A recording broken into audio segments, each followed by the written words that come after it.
La guerre entrave l'accès aux soins de santé. C'est ce que montrent les chiffres alarmants dans les derniers conflits armés, que ce soit en Ukraine, en Syrie ou encore à Gaza. Alors, quelles sont les conséquences directes de ces conflits sur l'accès aux soins de santé pour les populations civiles? On vous explique.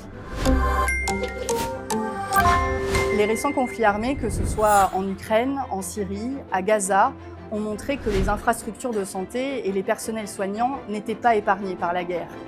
Les hôpitaux sont bombardés, leur personnel blessé ou encore tué. Quelques chiffres, près de 2000 hôpitaux ukrainiens ont été endommagés ou totalement détruits depuis l'escalade du conflit il y a 3 ans entre la Russie et l'Ukraine. À Gaza, seuls 17 des 36 hôpitaux tiennent encore debout aujourd'hui.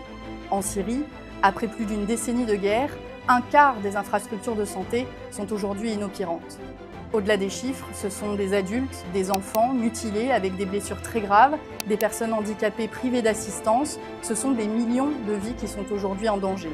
Et dans ces contextes, les besoins sont exponentiels alors même que les infrastructures de santé sont menacées. C'est vraiment essentiel de rappeler que le droit humanitaire international impose de protéger les infrastructures de santé, les soignants et les patients en temps de guerre.